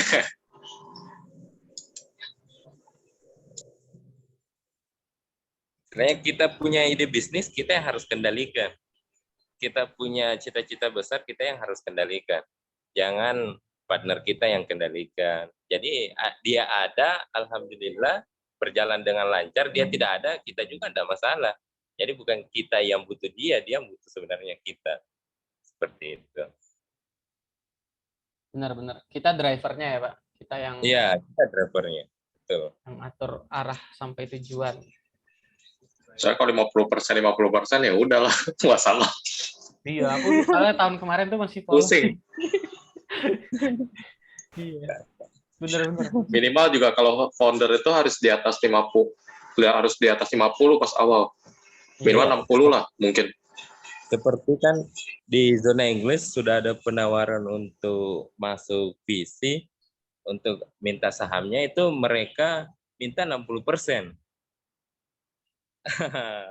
Langsung kami sampaikan bahwa khusus di perusahaan kita sekarang itu ketika mau ambil sahamnya itu maksimal 20%.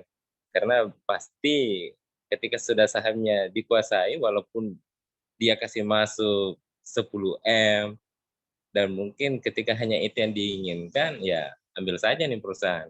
Tapi kan cita-cita dari sebuah perusahaan bukan hanya nilainya bisa revenue 10M.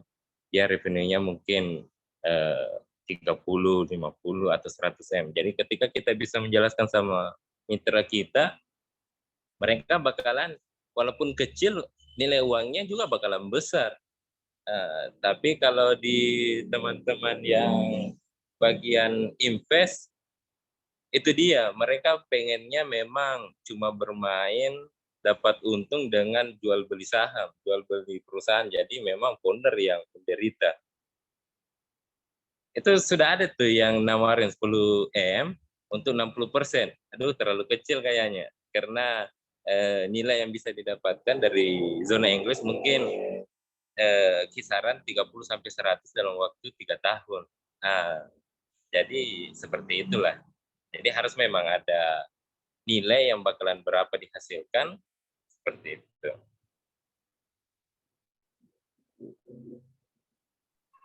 Ya benar, kalau buat teman-teman sih, kalau mau cari langkah aman, mungkin kalau ada investor, atau angel investor atau VC apapun bentuknya itu maksimal lepasnya itu 20% aja. Itu buat cari aman ya, buat ambil aman. Karena balik lagi yang paling terpenting dalam bisnis itu adalah menyelamatkan entitasnya dulu. Ya, betul. Begitupun sebenarnya dengan teman-teman co-founder ataupun yang kita bakalan bermitra dengannya. Ketika kita punya ide, kita harus banyak nilai sahamnya. Mereka yang sebagai hacker ataupun hitter, ya kita berikanlah saham 10%, 15%. Tapi dengan asumsi bahwa nilai bisnisnya ini nanti bakal sekian M, sisa bagaimana kita bermitra untuk capai itu bersama. Nah, seperti itu sih.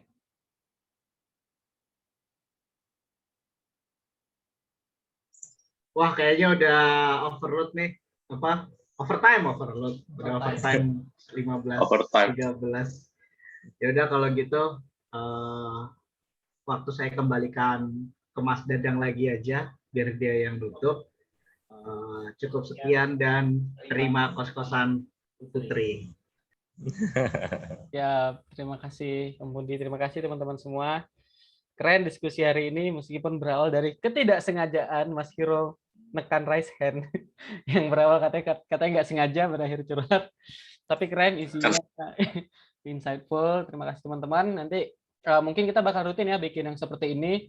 Kita jadi kepikiran, saya dan Budi jadi kepikiran untuk seminggu kita undang narasumber, seminggu lagi networking party dengan curhat masalah startup-nya di sini, terus diselang-seling tiap minggunya supaya kita sama-sama bertumbuh dan berkembang di sini kan. Dan jika teman-teman ada masukan lain seputar komunitas, disampaikan aja di grup itu untuk perbaikan kita sama-sama ya, tumbuh bersama. Mungkin itu aja buat minggu ini. Terima kasih teman-teman semua. Ada lagi masukan? Itu apa namanya? Ditawari siapa yang masuk pengurus? Ada yang baru masuk zona itu mungkin mau tuh masuk zona Inggris ke penggerak.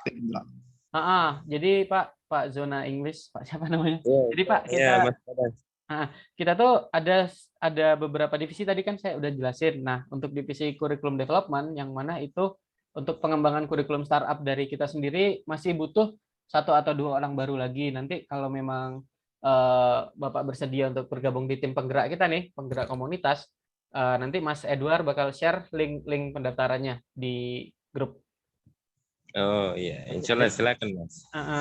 Dan jika ada teman-teman startup founder yang mau bergabung di forum kita Starter In juga silahkan diundang, ada linknya nanti di grup juga, tinggal diundang. Supaya event kita bakal lebih ramai karena ini sesuatu yang menarik ya, daging semua gitu. Tinggal kita besarin skala komunitasnya karena ini sangat-sangat berisi sih.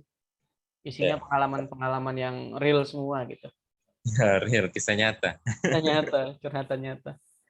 Oke, terima kasih. Saya tutup ya, teman-teman. Makasih semuanya. Assalamualaikum warahmatullahi wabarakatuh. Selamat sore. Waalaikumsalam. Makasih. Izin live ya. Yap. Ya.